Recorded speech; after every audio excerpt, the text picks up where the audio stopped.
Everybody. My name is Ben Grosscup. I'm the executive director of the People's Music Network for Songs of Freedom and Struggle, and I want to welcome you to the opening plenary panel of the People's Music Network virtual fall mini convergence. We are blessed today to have Charlie King, Jane Sapp, Ricardo Levins Morales, and Luaya here to talk about the ways in which we as a network of artists can use music as a medicine for communities struggling for liberation. Pretty soon, I'm going to be handing over the mic to today's moderator, that is Charlie King. And Charlie will be introducing each of the panelists and getting a little more into the topic. But as you can see, that's our topic, our songs as medicine for communities in struggle. I just want to tell you a little bit about the People's Music Network. PMN is a membership organization, and we're gathering today in community to share our music with each other, as well as to learn new ways of making music and new ways of thinking about the role music can play in movements for a better world. Since the early 1980s, the People's Music Network for Songs of Freedom and Struggle has been convening major weekend gatherings every January and June. These events have formed an important connecting point for quite a vast network of politically and socially conscious music makers. We gain inspiration from one another so that we can go back out into the world, better prepared to use music to uplift communities struggling for liberation. Now, since March 2020, we have been hosting regular online programs for members of the network. These include online song and poetry swaps, educational workshops, and other participatory activities. And since June 2020, we have turned our old 3-day gathering format, where we are like all together in person, we've kind of transformed that format into a virtual convergence format. And the next big event is scheduled for January 28th through 30th, 2022. Now, as of now, the steering committee of the People's Music Network does not have plans to hold this particular event in person, although we understand that there are many members of PMN who would really like to see that happen soon. And conversations about how we can safely and effectively bring our community together in person are ongoing. So today's event, October 16th, is a mini convergence, and we're calling it that because the fall is somewhat outside of our traditional annual gathering calendar. And the program we have planned for today is more condensed than a traditional 3-day gathering is. Our afternoon workshop topics for today really focus on skills for making music and getting it heard. So in the 2 o'clock slot, we've got 2 great workshops. First, the craft of songwriting with Bev Grant, Lindsay Wilson, Joshua Garcia, and Marcy Boyd. And then the next other workshop that you can choose from at the 2 p.m. slot is Song Leadership for Healing Community Trauma. That is going to be led by Lucy Murphy and other members of the Black Workers Center Chorus.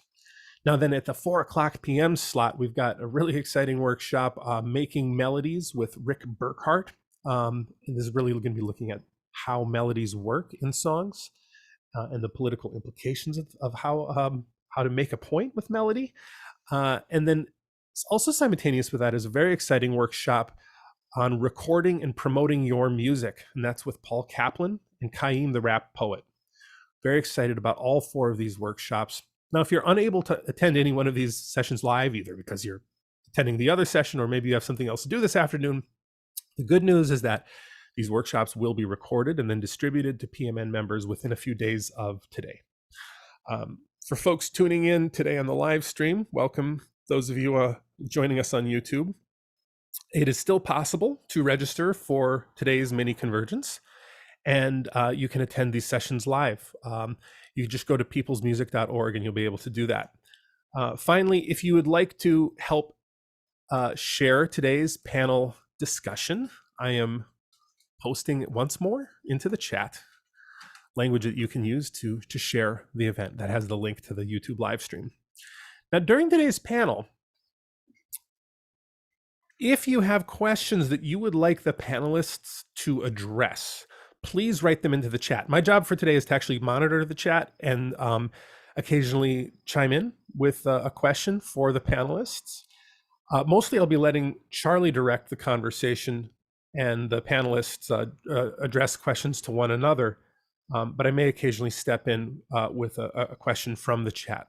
So with that, I would like to hand over moderation of this session to Charlie King. Charlie King is a member of the People's Music Network Steering Committee, and he is a founding member of the People's Music Network and a music maker who's been singing for justice for over 50 years. Charlie, welcome. Thanks, Ben. Thanks for welcoming us. Thanks for all the work that you did to put this convergence together, and for also for empowering this forum that we're about to launch into. The seeds for this discussion this morning were sown at the Great Labor Arts Exchange last June, and specifically a conversation that involved Ricardo Levins Morales, who will be our first speaker. And he said something that really caught my ear. He said that we have to find ways in which the art we do serves as a medicine to our communities in struggle. And I know that Ricardo is deeply embedded in the struggle in his community, and he'll be sharing that with you, I'm sure. So when the convergence came around, I conspired with Ben to come up with names of people who have, like Ricardo, been doing this work in their communities, in various communities, for some time now. And you'll be hearing from Jane Sapp and Luaya as well as from Ricardo. But let's start off by introducing Ricardo Levins Morales. He's an artist and trickster organizer. He's based in Minneapolis. He uses art, writing, and speaking as forms of political medicine to address the wounds of personal trauma and the power of oppressive systems. He's been active in struggles for racial, environmental, and economic justice since arriving from Puerto Rico in the 1960s, I would assume as a very young child. So please welcome Ricardo. Hi, thank you. Hello, everybody. It's lovely to be here among these powerful cultural workers, both on the panel and off. So it's great to spend the morning with you. At least it's morning in my time zone. So I'm gonna be sharing some pictures with you and some stories. Why don't I go to screen share, and I'll just talk over the pictures. I have more here than we're actually gonna have time for. So some of them you'll just sort of get a taste of. I won't be able to linger really and give you a chance to really absorb them. But I like starting out with this one, with my good friend, the research cow. Begin with research. And I like to start with that because that's really what we always do, whether we know it or not, right? If you step out into the street to cross the street, what's the first thing you do? To probably look both ways to make sure that there's not some bicycle or car or bus, bearing down on you, right? That's research. Step into a room, you look around to pick up the vibe. That's research, right? And that is true for the work that I do as well. If I'm working in community, what's the diagnosis here? What's going on? And whether I do that through asking questions or investigation or just listening to my own intuition, right? Which has been trained through experience, that will give me some information about what's going on. So in the spirit of research, this is who I am. This picture, inside my shirt there is a picture of the house that I was born into in the mountains of Maricao, Puerto Rico. And another picture from my neighborhood, carrying water up from the Pozo down in the valley. In my house, we were up on the top of the mountain, so we just collected all our rainwater from the roof. But I'd sometimes walk down with my friends to bring the water up.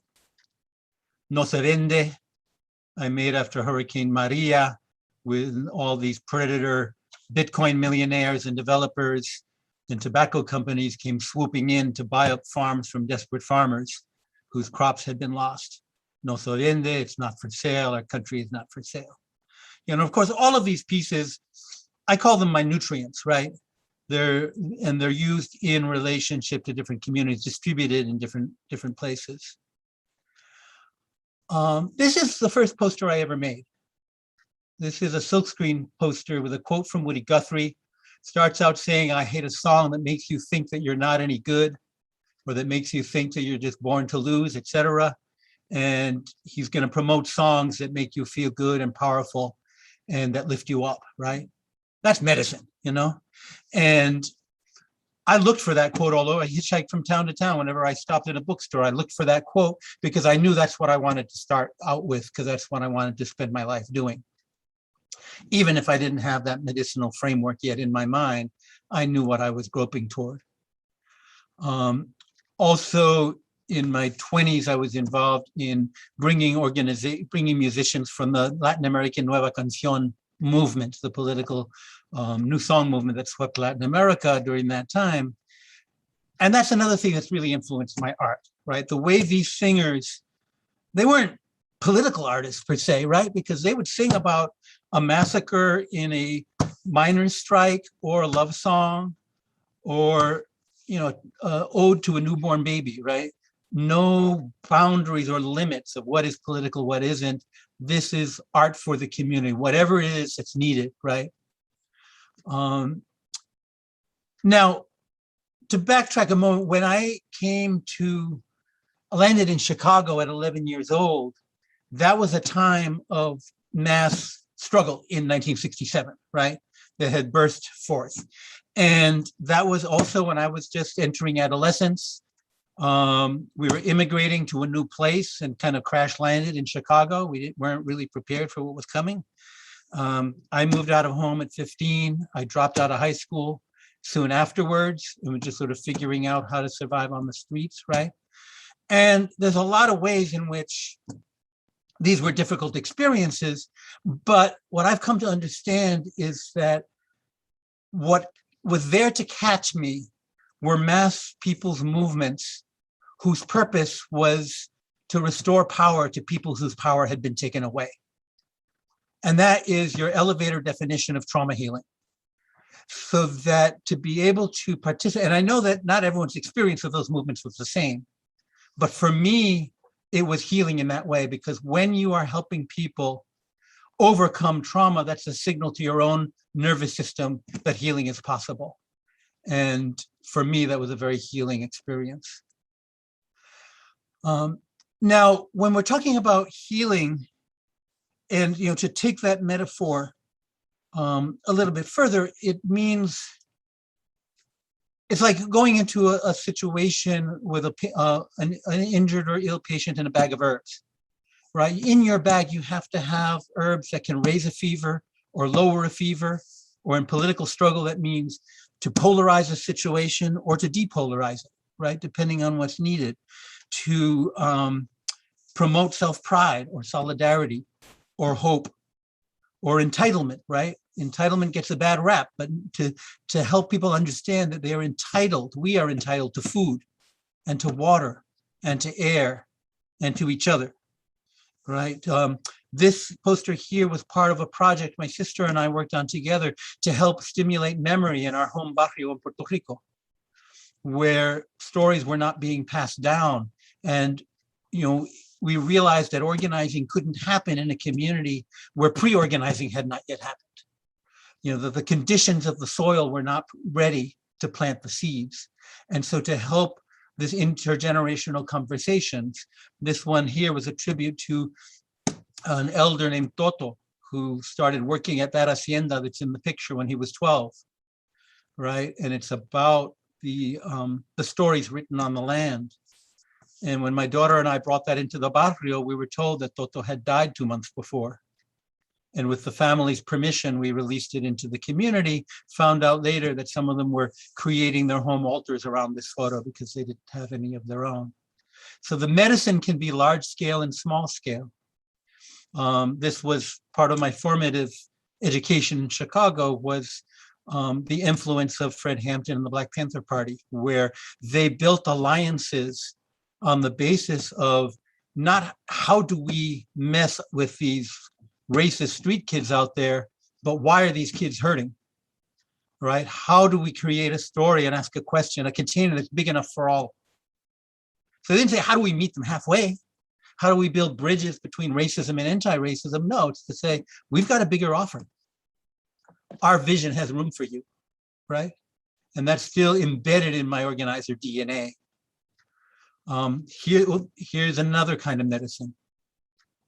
This was this actually has won concrete victories in several different union struggles, where when 300 workers show up at work in the postal work, workers wearing this shirt, it caused management finally to back down and reinstate some clauses in their contract that the management was violating. I could spend all day just telling that story, right? But what I want to pause and say is that where this led me, when somebody did me the favor of inventing the internet and I got to listen to speeches by Malcolm X, for example, it was like, I mean, Malcolm had been killed by the time I arrived, right, in the States. And when I was listening to him, it dawned on me, I was learning about trauma in my own family. And it's like, whoa, this guy in his speeches is reframing stories for traumatized people, reframing the narrative that oppression and trauma had instilled in people. And the ground is still shaking from that, right? And it's like, oh, it like a light went off. That's what I'm doing with my posters. Is in these different situations, I'm reframing the stories that hold people back. My diagnostic question going into any situation, whether it's a community, a family, or a union struggle, is what is it that's keeping these people from accessing their power? Not what's the oppression, what's the colonialism, but what's internalized in our communities that serves the master, that needs to be dismantled so that we can move forward. Oops, I'm not a reporter. I don't like tell every story that needs to be told. When I make a poster, it's because there's something not being said that feels medicinal that's needed. So when Trayvon Martin was murdered, people say, you gonna do a poster about that? I was like, I don't know. A lot of people are putting out art. It wasn't clear at the time that this event would be a turning point.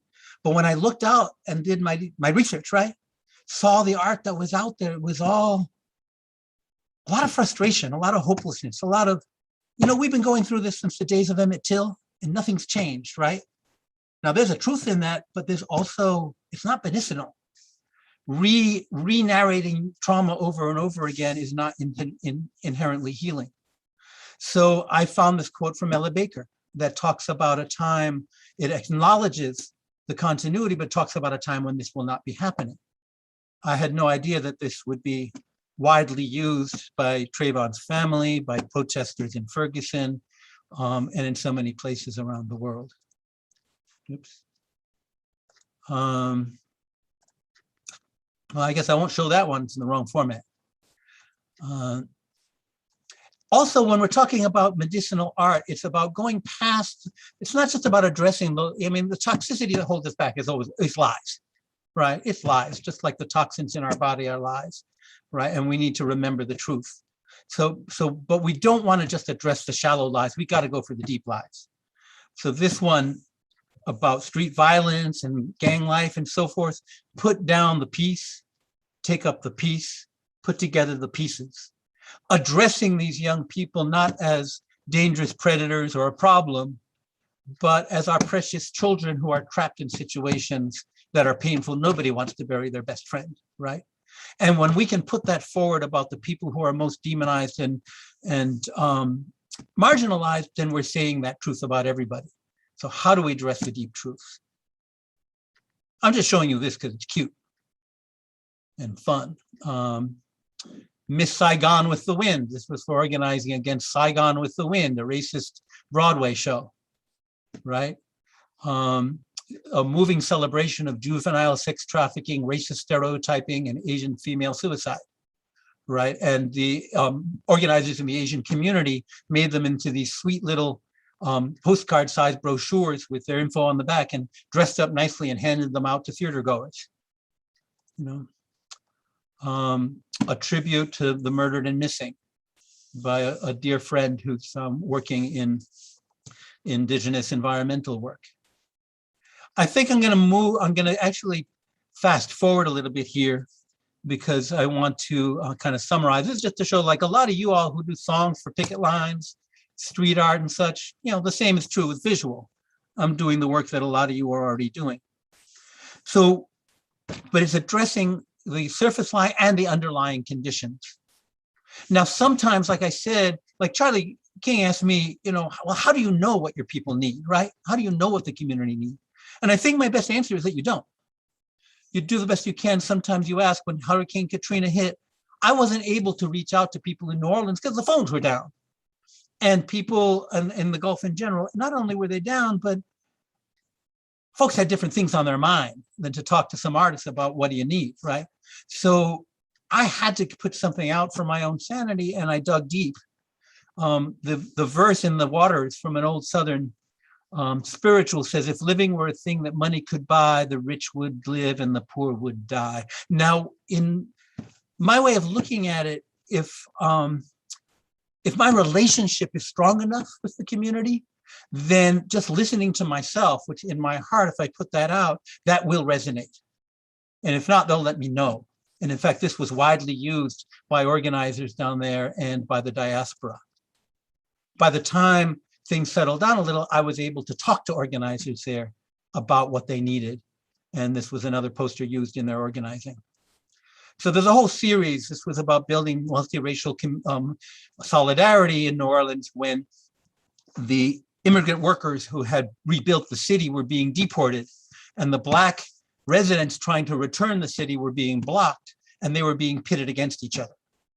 And organizers there did a brilliant organizing campaign around the right to remain, which, like Fred Hampton, created a bigger narrative which had room for both of them, rather than this is my city, no, it's my city. Now, I want to move ahead here. These are more New Orleans series. As the years went on, I did more work with them. But I want to move on to bring this to a close by talking a little, showing some of the art that I've done during the pandemic and the uprising. I'm in Minneapolis, which is the epicenter for some of that stuff. This is a series of animal pictures that is about what to do in a pandemic our cousins know. And stay aware, support the most vulnerable, check in with each other, limit exposure. They were put out in different languages, put out as coloring books for children. We didn't know at first that this would be would resonate all over the world, where children needed ways to understand the pandemic that were not frightening. And teachers and psychiatrists and parents, people made hooked rugs out of these images. They hung them out in clotheslines in front of their homes, etc. Medicine, right?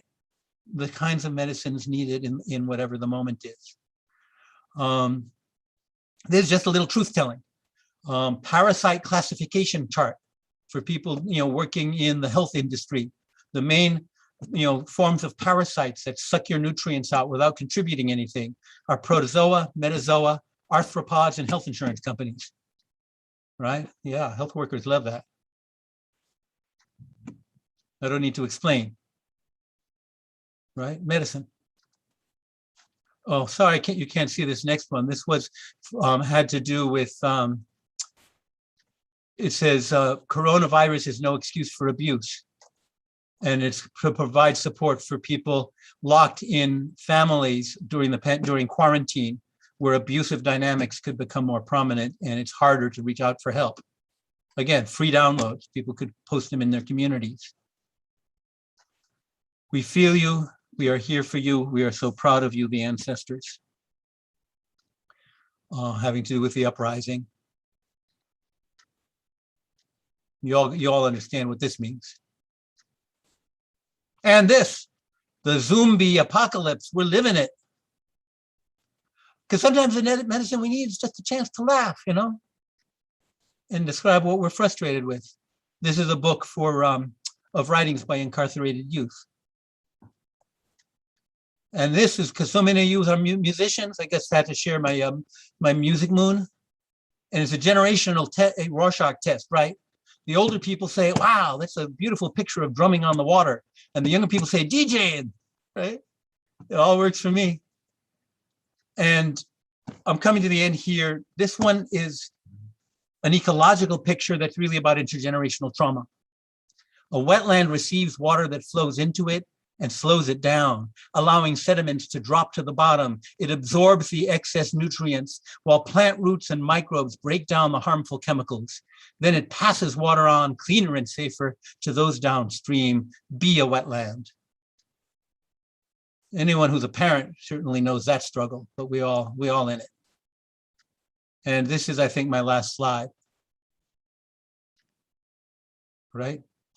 And this also speaks to the underlying organizing healing mantra that has become central to my work. And that is, the soil knows how to heal itself, the body knows how to heal itself, the community knows how to heal itself. And that's where the deep listening comes in, because anywhere in the world where coral reefs or salmon runs or any ecological system, the soil is beginning to restore itself, it's not because anybody told them what to do. A seed doesn't need to be told how to grow. It's because they've been shielded from the toxins of oppression long enough for their inherent healing processes to kick in. And that is what I got.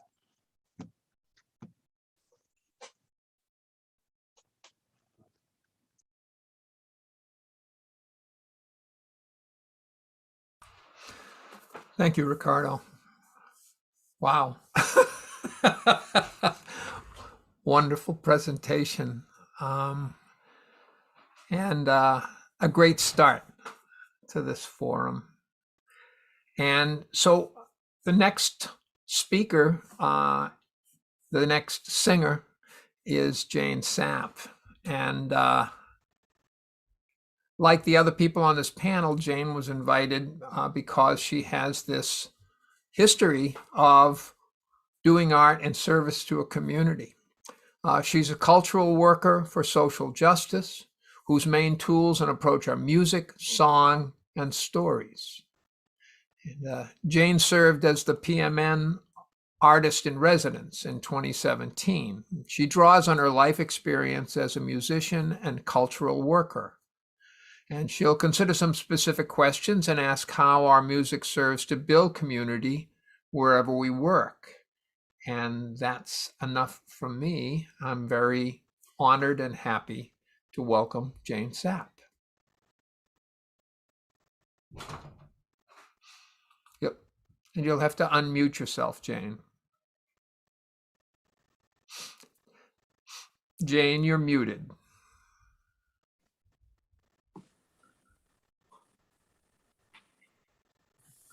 Okay, I'm always doing that. So I've got to get used to this Zoom technology. But Is mommy driving you to the bus tomorrow? Yeah. Okay. what's that? I heard somebody talking. Oh, we got it taken care of. No good. It's all good. You're good, Jane. Oh, okay. Well, this is kind of a topic that I love talking about, how communities and our work helps to heal and energize and activate communities. I mean, I feel like the whole theme of my life and my work has been about community, because it's the way I grew up, right? I mean, I grew up in Augusta, Georgia. It was a segregated South, and we were segregated off into our own place, Black people. So that's one thing. But the other thing is that even in those early days, the songs that, and I keep saying this to people, and I'm sure you already know it, that the songs and the spirituals are all about freedom. I mean, it's all about justice. It's all about hope. And it's all about community. So when you hear a song that goes, "Oh Mary, don't you weep, don't you mourn. Oh Mary, don't you weep, don't you mourn. Pharaoh's army got drowned. Oh Mary, don't you weep."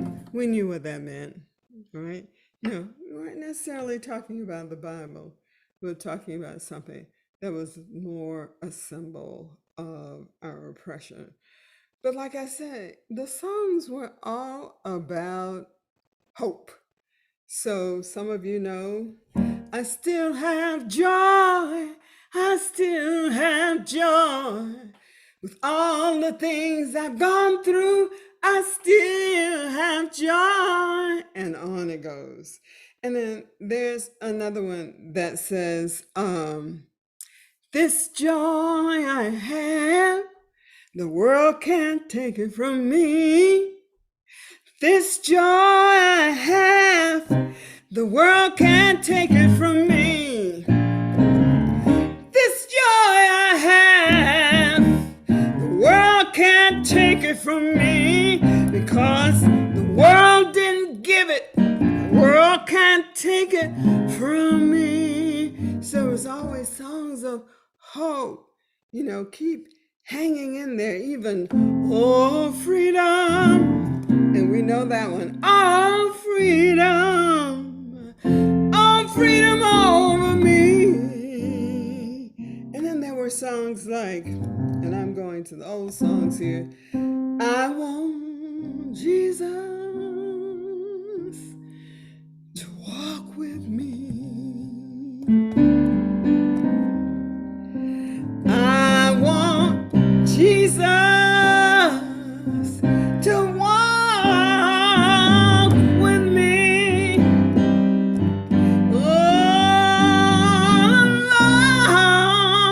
Along this teacher's journey. I want Jesus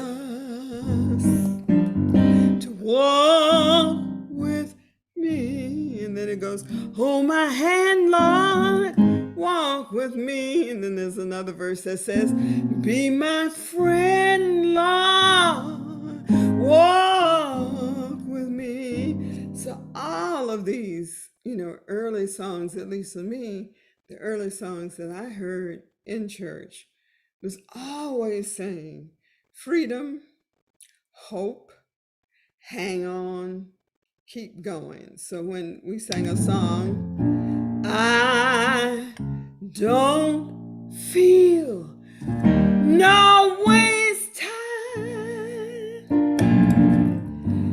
I've come too far from where I started from.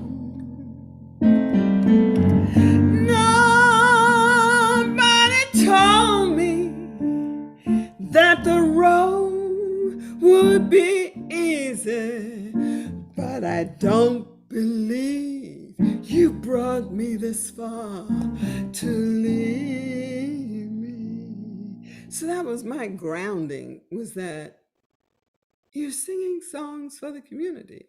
You want to make sure that people still feel hope, that people don't give up.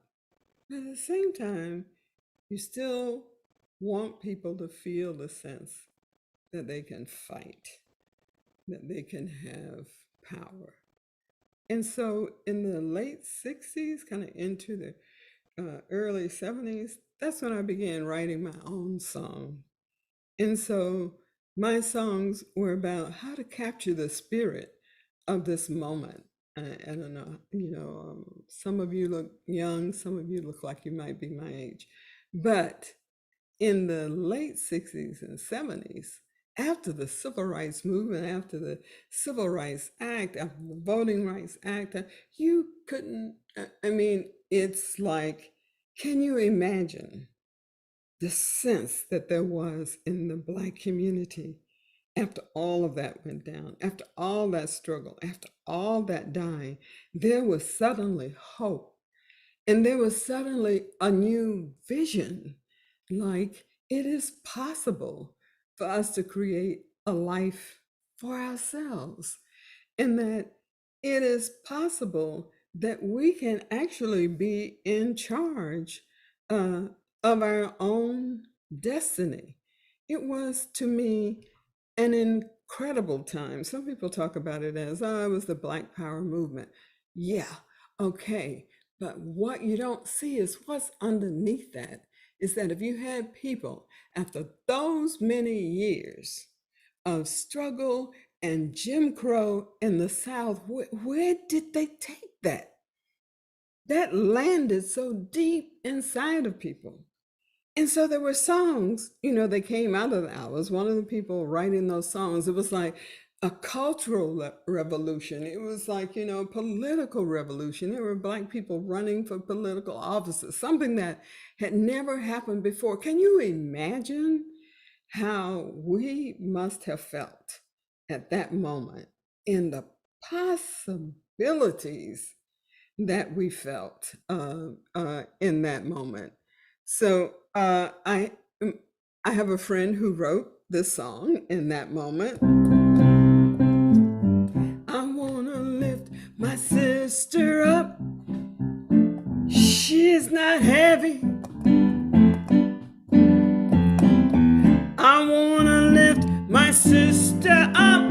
Oh, she is not heavy. No. I wanna lift my sister up. She is not heavy. Oh no. If I don't lift her up, I will fall down. So there were songs like that. I want to lift my sister up. Or Black is so beautiful. Black is so beautiful. Black is so beautiful. And it's so beautiful, beautiful to be Black. And then, and then it goes on. And then there were more reflective songs trying to say, we've got this new kind of identity and spirit. Hold on to it. And don't forget, just don't forget, how long will it take?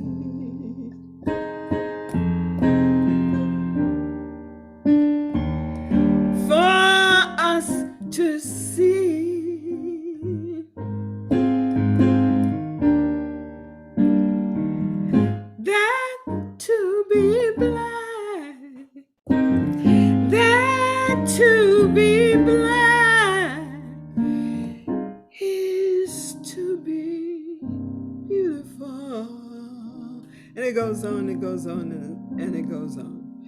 And so I guess I just want you to understand that period, that sense of confidence and pride, and that sense of sort of looking at everything about who we are, at our communities, at our traditional culture, and also, like I said, at the culture of political change, because we had Black people who were becoming elected officials. Can you imagine how huge that was? And then I worked in this little county in Alabama that went from all Black elected officials, from all white elected officials to all Black elected officials. And that case had to go to the Supreme Court before that line or elected officials were recognized. And so one of the things that when I worked there that I saw was that every year, every election period, Black people had to launch, this struggle again to hold on to that power.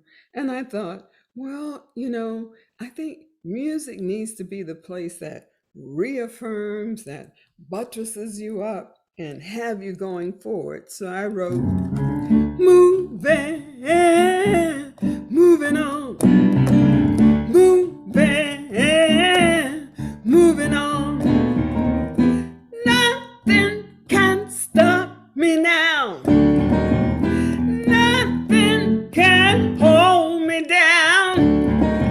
No one can keep me back, 'cause we're moving.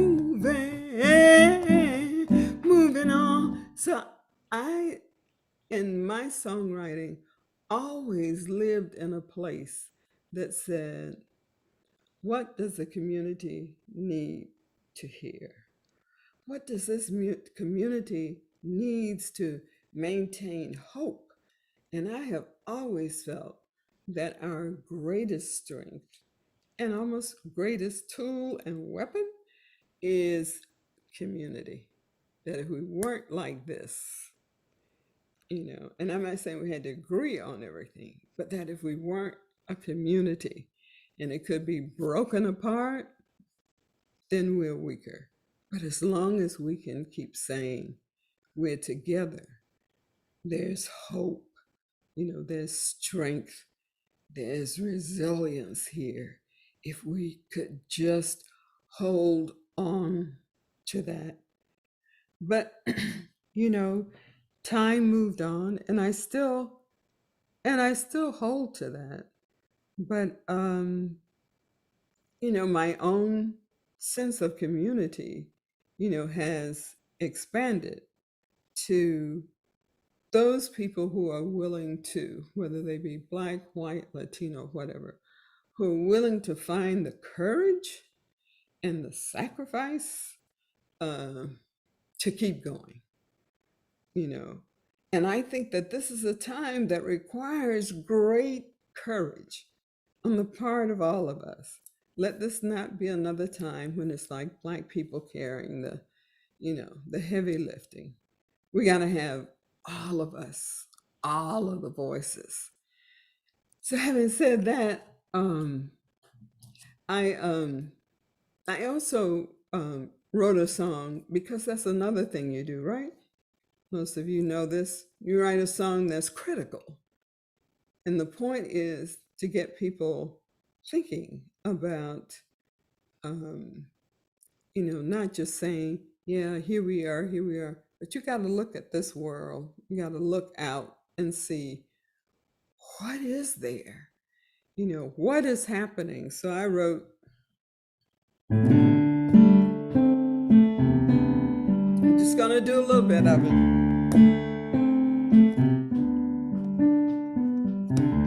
Do you ever get tired of hearing the same old voices, of seeing the same old faces, watching the same old people? Do you ever get tired and want to say, hey, that's enough of you now? It's time for me to say my say. Yeah, say my say.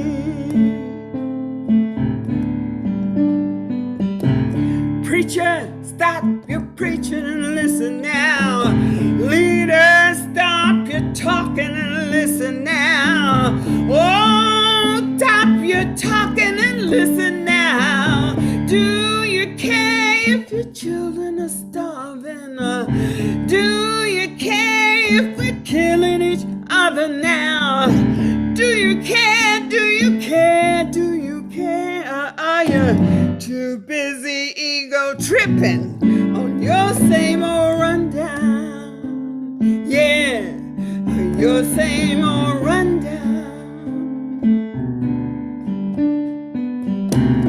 People, let's get together. It's time for some changes to be made.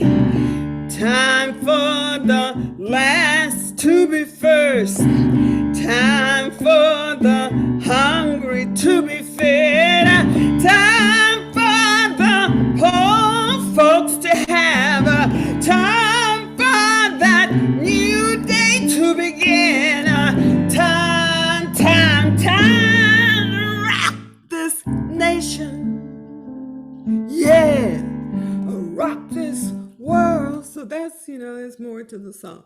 But that's kind of a critique, and that's also, to me, that was the song I wrote for everybody. And so I want to do one more song. I know my time is really running out, but I just want to do a little bit of this song because, like I say, I have thought long and hard about this medicine for the community because that is the way I was nurtured in music, starting in my own community and in the church.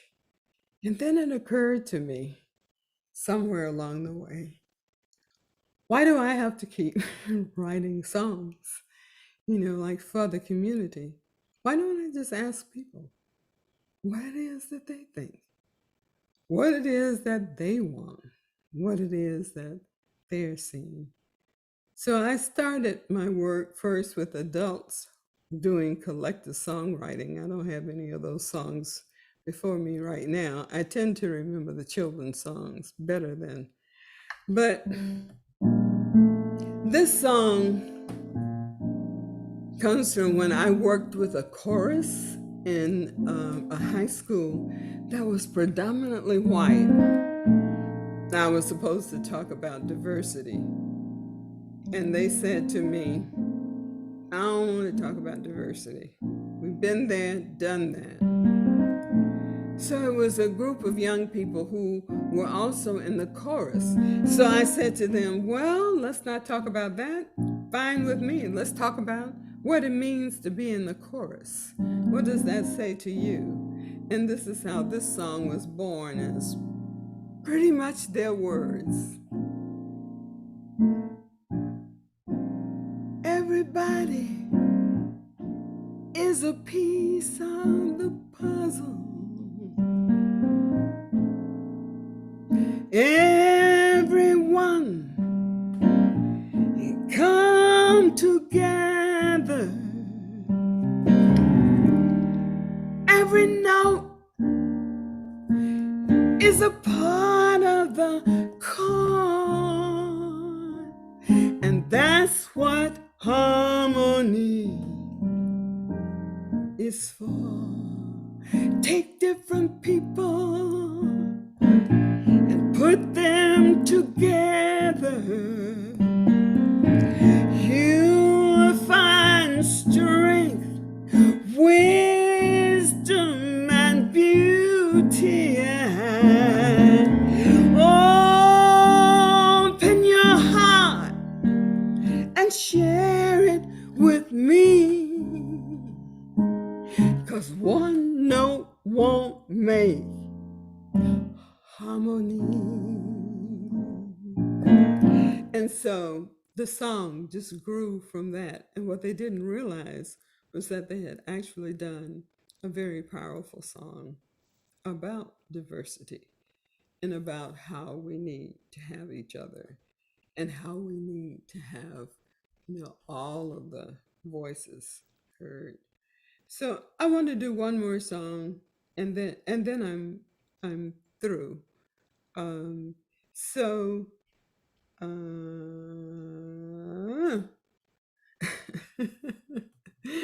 so this is a song that comes from, again, a little bit from Selma, Alabama, and a little bit from me, because I wrote some of the words. But this, when you start thinking about all of the things that the community needs, so they need hope, they need vision, but they also need to remember what got them where they are.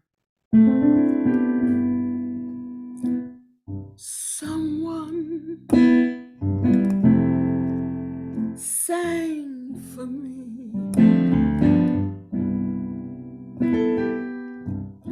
Someone prayed for me.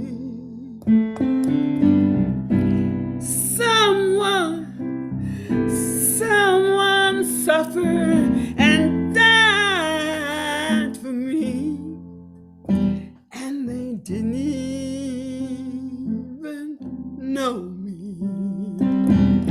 They didn't even know me. They didn't even know me. So we must, and I'm going to stop there because I know time is running out. And I, I really don't know what else to say except these songs were the songs that nurtured me, and the songs that gave me strength, hope, vision, but also these songs, is more than that. And I think when we do songs for as medicine for our people, it should also be, this is the last song. It also should be spiritual.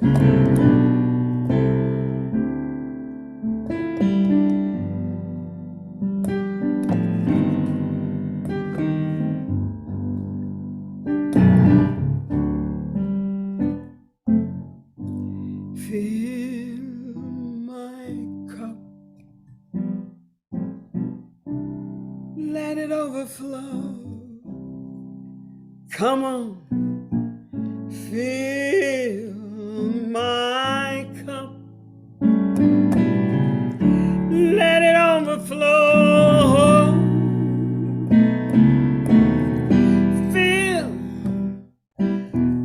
Fill my cup, let it overflow. Let it overflow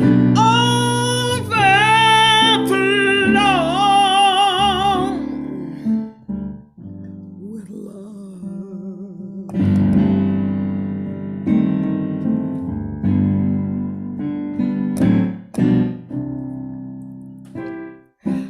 I want to be your instrument, sharing sunshine in the land. So I'm going to stop there. I feel like I'm going too long, and I don't want to go much longer. Was that long enough? Thank you. I can't imagine. I can't imagine getting too much of you, Jane. Thank you so much. What an honor to have you with us this morning. And other thoughts that come to you, we're going to be coming back around again. So jot them down and share them with us. All right, great. We'll move on now to Luaya, who I first met marching across Iowa in the middle of July in the cornfields, trying to challenge the basing of drone control center in Des Moines. And he has never failed to be an inspiration to me every time that we cross paths. And we have many times with the School of the Americas Watch and other movements for justice and peace. And I'm so glad, Lou, that you are sharing your gifts with your communities and most recently the work that you've been doing around environmental justice. So good to have you here, and please let us know about the work you've been doing. Thank you so much, Charlie. Thank you, Ben, for organizing, and thank you to Ricardo, to Jane. Auntie Jane, you got me all up, fired up and ready right now. Thank you so much for the blessing you just gave us. And Ricardo for that amazing visual medicine. I really felt it as medicine. And I know our community gathered in circle this morning felt it too. So my first offering to you all in this moment is a song that honors that we're learning to love each other. And from Ricardo and from Auntie Jane in this particular moment, for me, I'm honestly like, yeah, let me celebrate that. So wherever you at this morning, we're going to start with this song that came through with a community that was building in these tough times of the pandemic and missing each other. And this is how we'll tell the story. I'm going to kind of start here and move backwards. I just want to sing this with you this morning. We are hurting, but in this pain we're learning how to love our people from now on. And we are growing, and finally we are flowing, wild like a river from now on. Wherever you at, you could try that. We are hurting, but in this pain we're learning how to love our people. From now on, we are growing. And we are growing, and finally we are flowing, wild like a river from now on. So much love and gratitude to each of you. Thank you so much again for welcoming me into this space. I'm honored to be here with my elders who've been doing this for a lot longer. So Charlie, you go ahead, cut my time, really happily. I would love to sit and continue to listen to Jane and to Ricardo, just honored, really super honored. I don't have words to express how grateful I am to the two of you and to what you've blessed our movements with your art, with your voice, with your heart. I'm just in my gratitude. Thank you. That is what I'm feeling right now. Now, I'm right in Piscataway territory in this particular moment. Coming down, my crew is called the Peace Poets. We're from Lenape lands, also known as the Bronx, New York. BX in the house. I know we got some homies. I saw Dilson's out here. I saw, I know I got some friends. I saw Lindsay representing, what I'm saying? My people's out here. Love y'all, love my New York folk. And I wanna honor the elders that I'm in service to this whole week. I barely have a voice because I've been in service to my elders and my communities who have been fighting pipelines. And they wrote a song, together. We've been doing music that really tries to lift up the testimonies of people who right now are fighting to keep their water clean and their lands from being poisoned. And that's the reality of the community of someone, specifically of our Native American relatives who are on those front lines doing that work. And so to raise them up this morning all week in front of the White House, when they give a testimony, when they have tears coming down their face, the entire crowd has responded to them by singing loudly, "Can you hear the warriors on the front lines? We hurting, we working, cause life is on the line." I want you to imagine 500 people singing that after an elder from those territories speaks, and just go ahead and try that. "Can you hear the warriors on the front line? We hurting, we working, cause life is on the line." So that's what we've been doing and singing all week. And these are songs that we took over the last month. We wrote together with the folks who have been doing that work on the front lines to protect the land and the water and the people. And so over the last, now we're gonna go all the way back so I could just share the way in which the Peace Poets work with communities to use song in action. As organizers and as MCs and poets, we were always in the streets doing different work, mostly around police violence, police brutality, police murder. And then around the time, we'd offer our chants and we'd just be there though, we're just organizing, like a lot of us. But then during the housing crisis, what happened was we had some great friends started something called 040, Organizing for Occupation. They were going to shut down the auctions because the banks were getting, taking back all the people's homes. And so to defend them, we were like, what are we going to do in the organizing meeting? Are we going to yell? Are we going to blockade? What are we going to do to shut it down? And a week from there, I'm in the back of the organizing meeting, like kind of shy, right? I'm like, hey, they're like, "Lou, what's up, man?" And I'm like, "I got a song."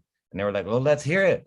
And I was like, sang it to them, and they're like, "Cool, that's how we're going to shut down the auction." So a week later in Brooklyn Supreme Court, I called the address of the first house, and suddenly that courtroom was filled with, "Listen, auctioneer, all the people here, we're asking you to hold all the sales right now. We're going to survive, but we don't know how. listen, auctioneer. And people, I swear, people cried while they were singing it. And we stood up and the cops came in and they said, you know, try to get their megaphone. And we sang even louder until they carried us out. And so we filled that whole courthouse with that. And that was caught on video. And people across the country started shutting down foreclosure auctions with that song. And we realized in that moment that if we sing the right song, people are more likely to do direct action to shut down this racist, corrupt system. And we were like, oh, damn, now we really got to write some songs. And so then since that time, we've been doing it like that in relationship. First and foremost, Ricardo spoke about relationship, you know, as the foundation. Auntie Jane did as well, of how when I'm in right relationship, I can help elevate the voice of the community.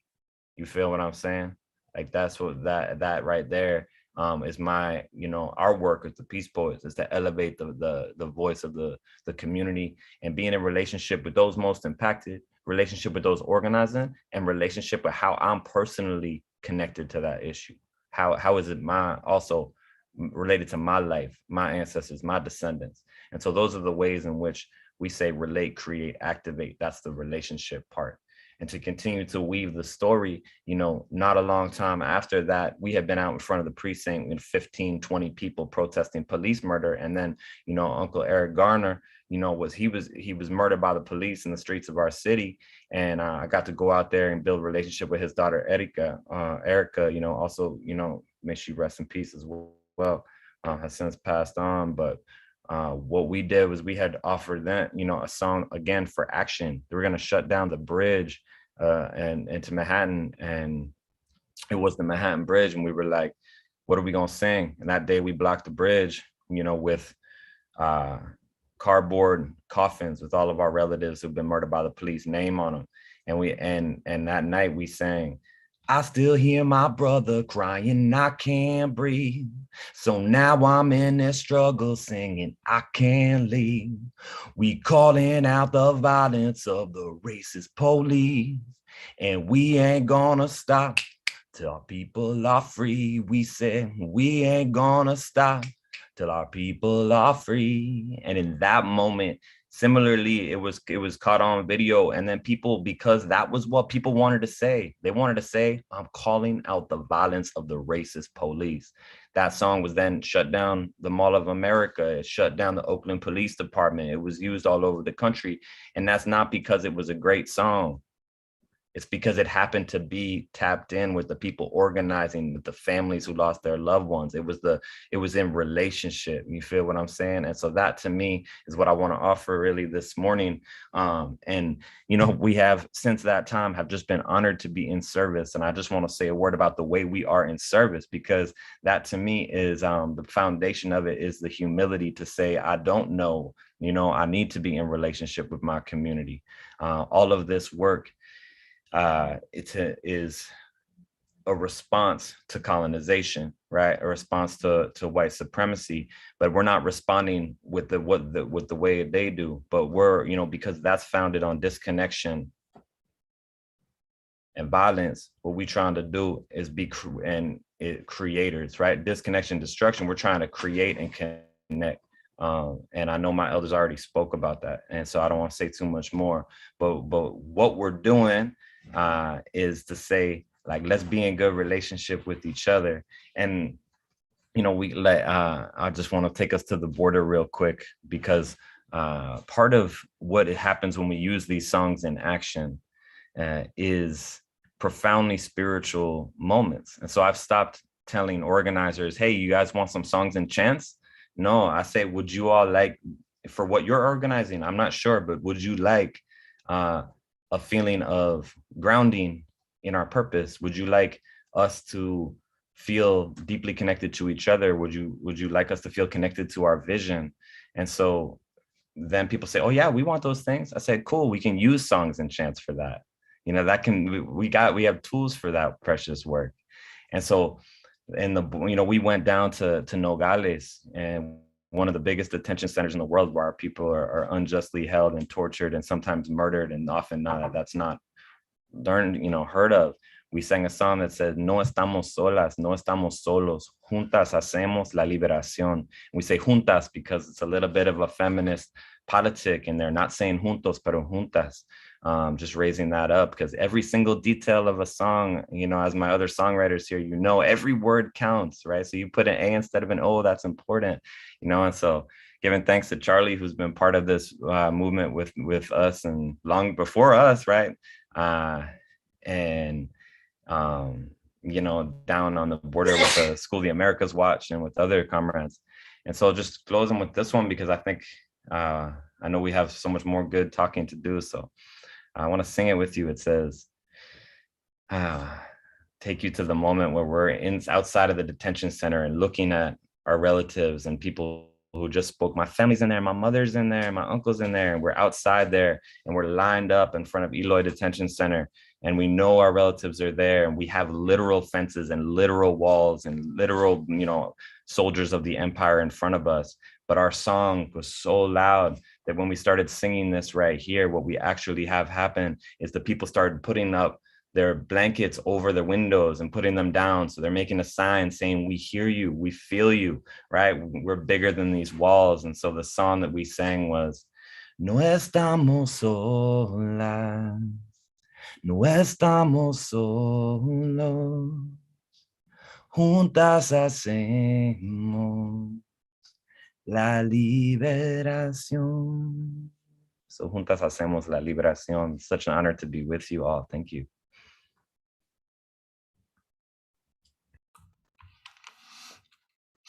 Thank you, Luaya. Lots of good memories and strong songs that have changed our history within our living memory.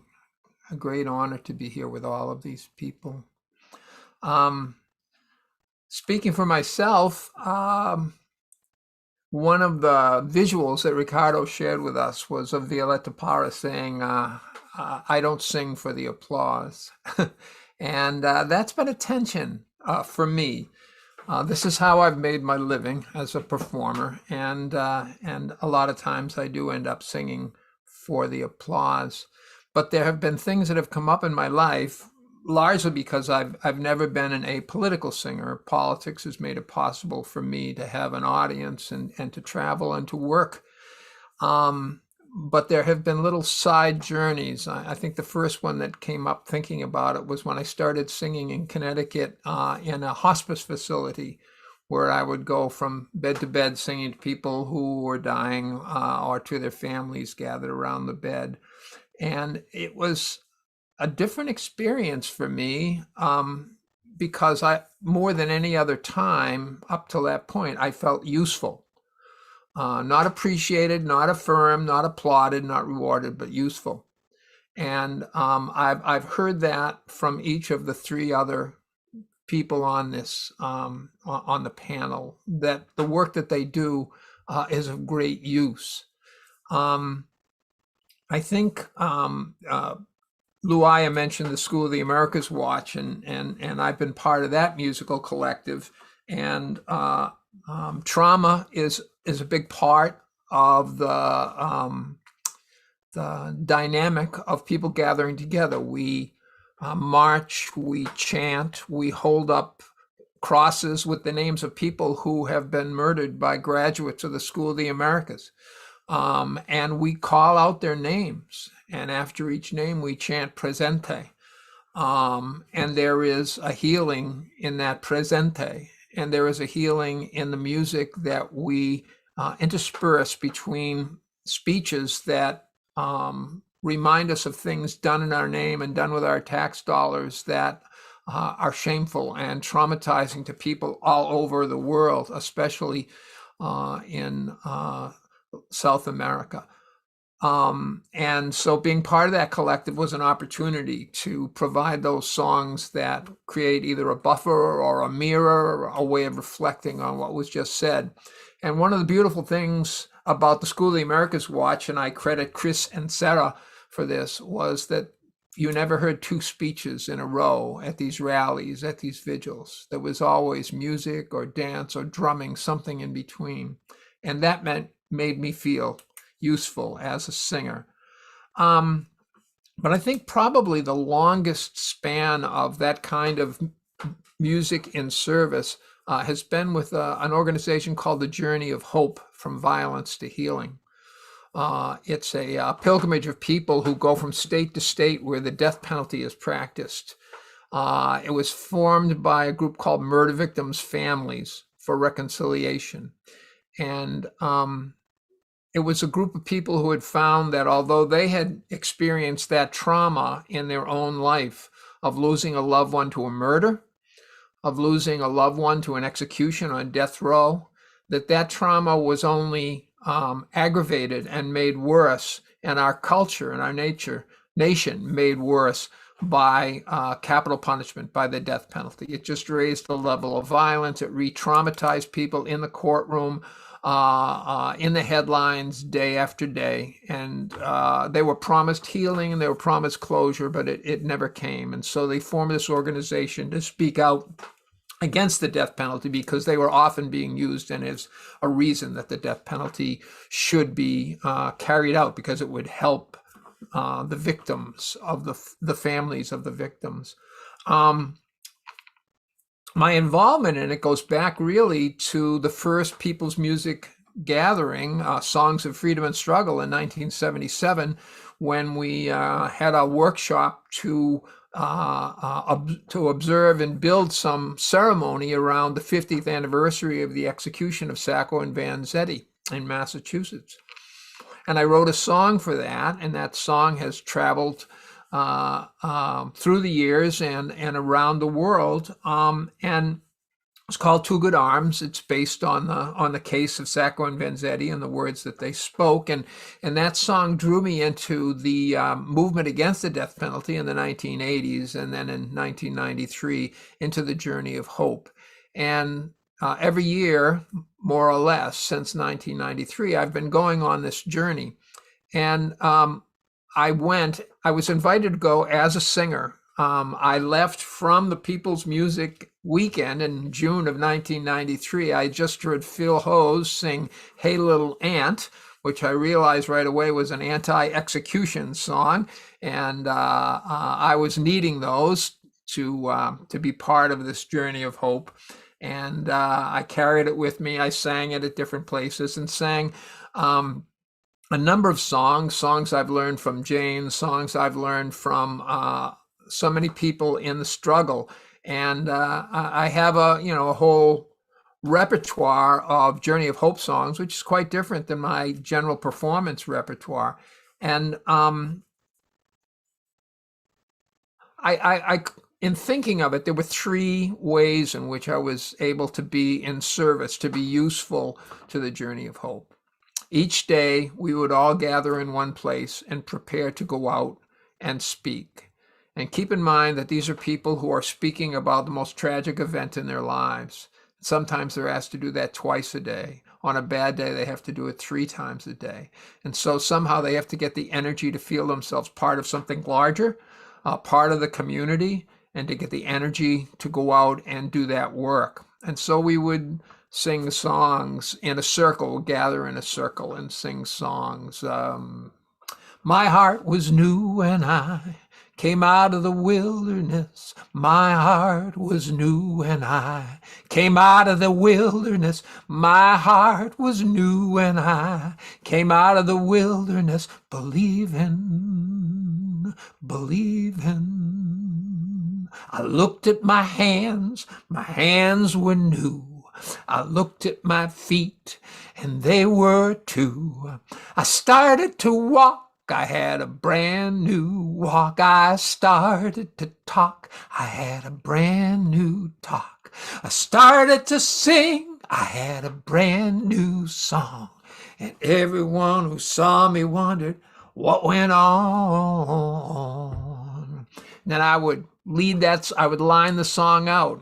We would have gestures that we would do, and all of us in a circle would sing that song 3 or 4 times and feel the unity of it and feel the energy of it. And there were a number of other songs like that came part of the repertoire. Step by step, good people. Step by step, every hour, feel the power to go on. So that was how we would start our day. And then we would go off and I would accompany one of the groups of speakers and drive the van and carry in the petitions and circulate them and introduce the individual speakers. And then I'd get up in between the speeches because they're very heavy. They talk about a very traumatic and traumatizing reality. And I would offer a song depending on what had preceded it or about what was to come. And I built a repertoire of songs that addressed the issue of capital punishment and the issue of healing, reconciliation, peace. And then the third way in which I was able to serve the community was when it was all over, when the day was all over, we would gather back together. It might have been on a college campus. It might have been in a motel somewhere. We'd gather together and people would get some things to drink and we'd order out for some pizzas and salads and stuff. And we'd just start to sing a whole different repertoire, songs by Sam Cooke or songs by James Taylor, Carole King. And like when I first started singing in hospice, I found if you could find a song that somehow was popular at the time, people in the room, people in the bed were in high school, that there was a resonance to it. So we would try to sing songs that had that resonance for people. Cat Stevens, Simon and Garfunkel, not necessarily in any way addressing the trauma of the day, but rather just giving people a chance to breathe together, to conspire, to relax into the experience of sharing songs. And if we're going to have any kind of reflection on what's been said today, I'd better stop talking right there and invite other people, Jane and Ricardo and Luaya, back into the space. And we were going to have a second topic, but the best laid plans of mice and men, right? Gang after glay. So what I'm going to ask is, you've each listened to one another. You've heard beautiful songs, beautiful chants. You've seen beautiful images. And here's a chance, if questions came up in your mind as you were watching and listening, or if you have other ways you'd like to respond, this is a chance for the four of us to address one another.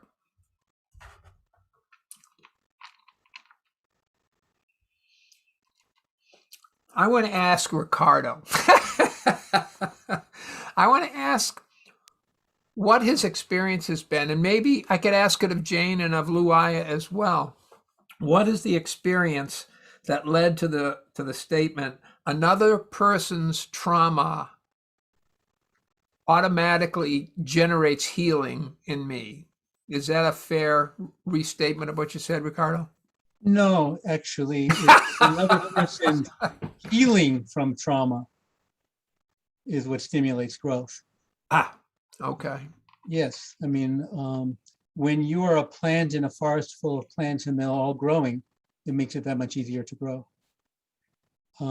It's a community piece that Jane is talking about, right?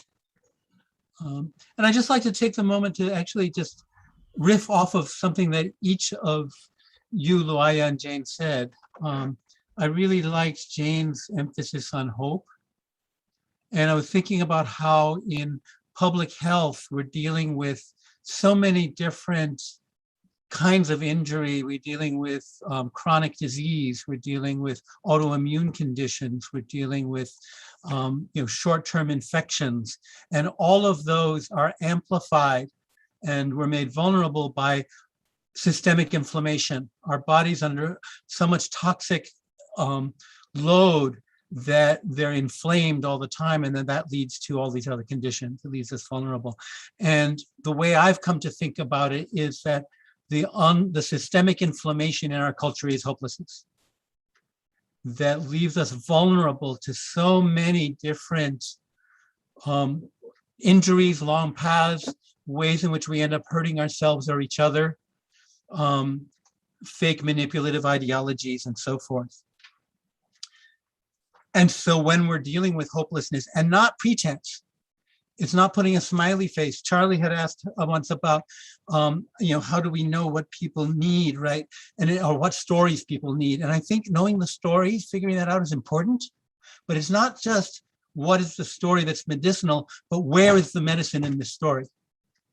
no matter how harmful. And in fact, it's even more medicinal when we go for the hardest stories where people can't see the hope and can't see the medicine and be able to illuminate the medicine. And Luaya was talking about humility.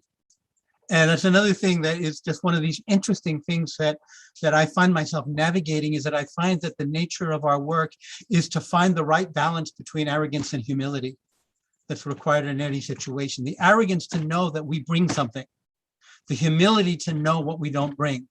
So it's more really like when we're listening communities, our role is more the midwife than the scribe. It's not asking people, what do you think you want, but listening deeply for what people want. The mother knows how to give birth to a baby, but the midwife comes with skills and experience to support that process.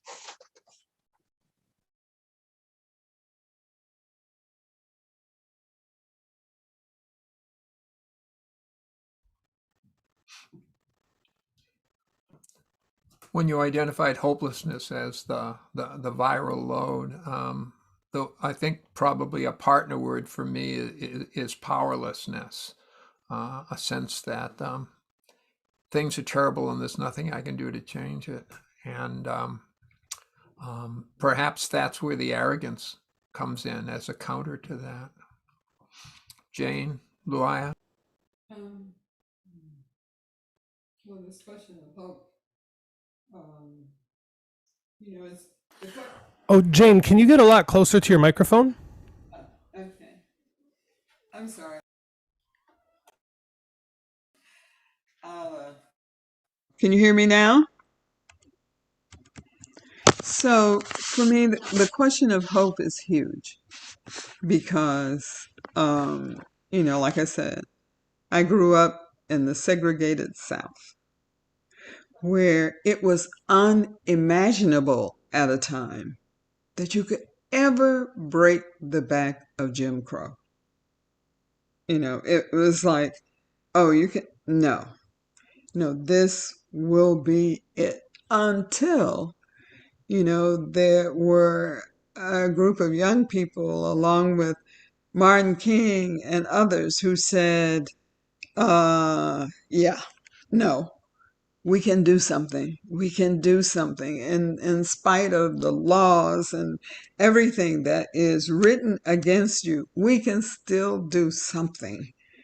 And one of the things that helped us to do that was song. I mean, I can't even begin to describe what I think is the power of song. I mean, when you're singing, ain't scared of your jails, 'cause I want my freedom. I want my, and you just, in the face of somebody coming to, knock the hell out of you, you're still, and you're saying that, and, um, a member of SNCC once told me that the reason why I woke up this morning with my mind stayed on freedom so much is because every morning in this, that summer of freedom, when they woke up, that's what they would sing.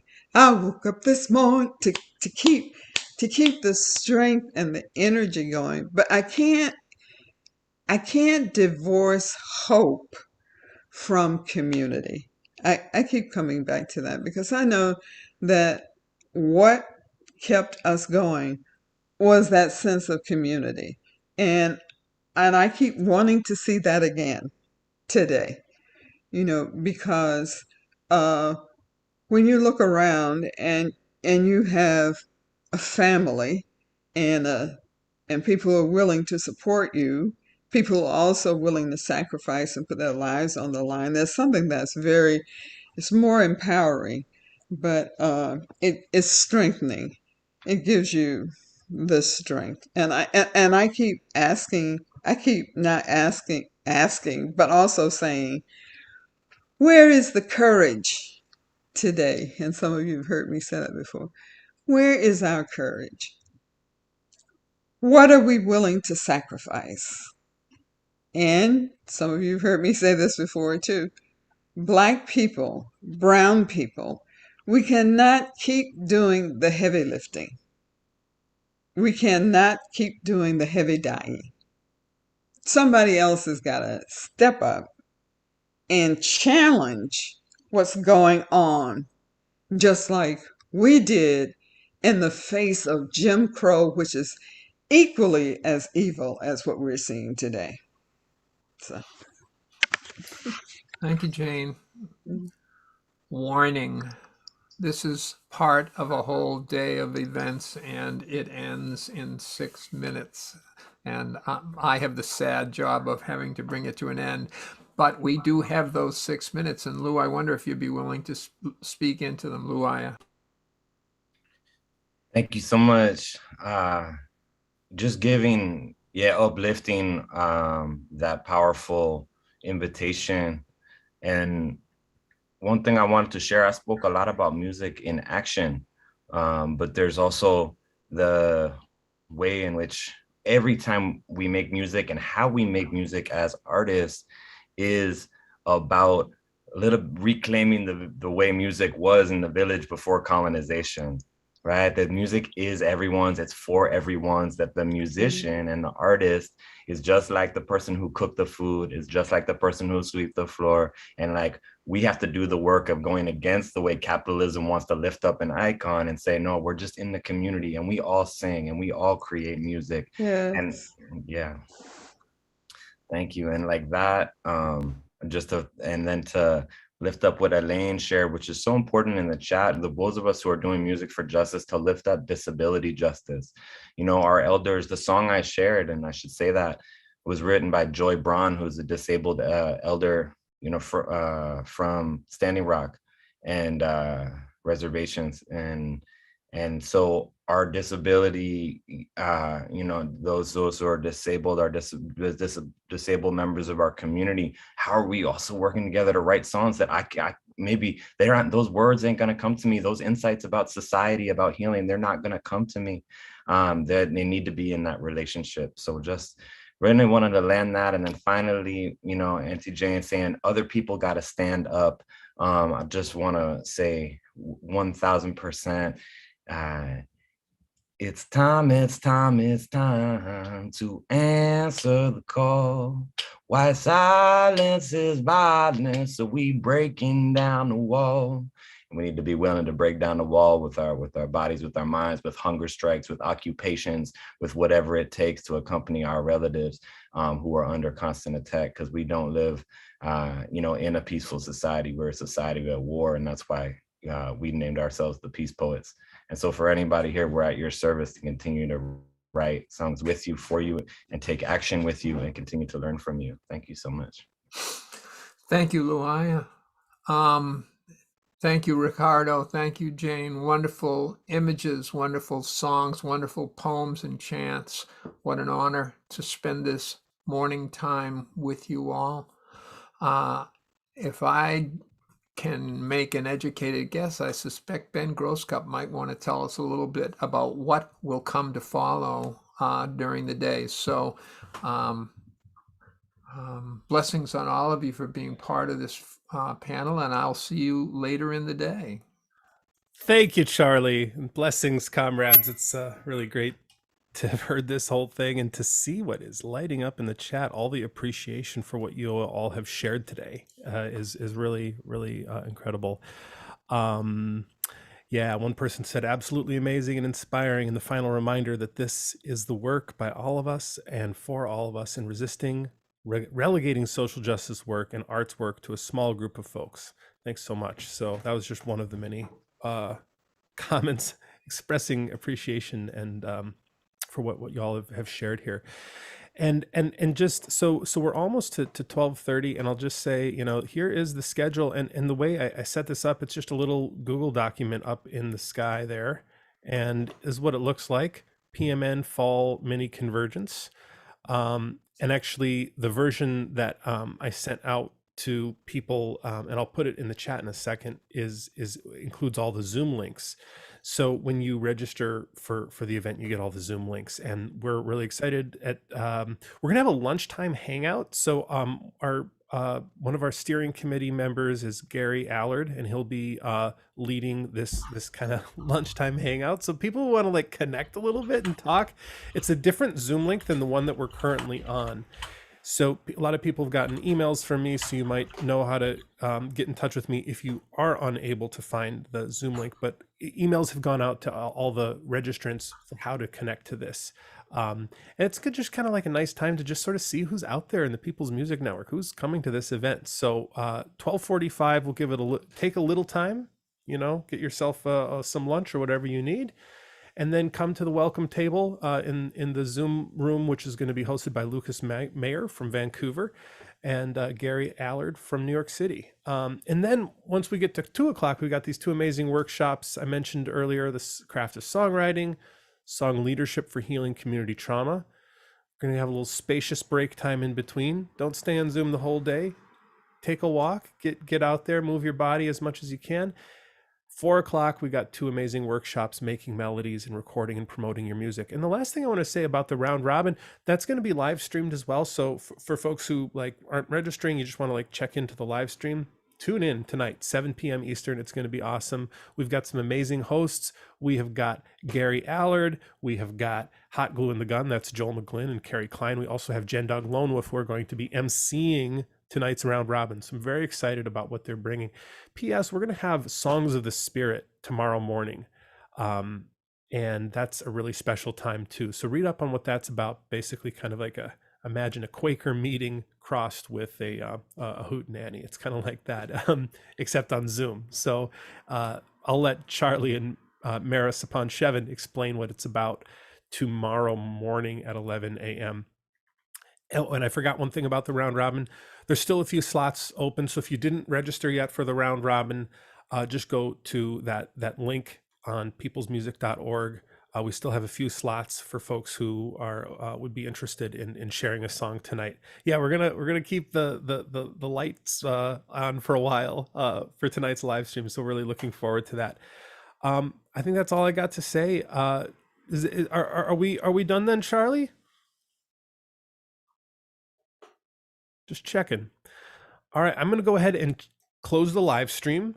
And then if anybody has like an immediate question or something just about the event, you can ask me.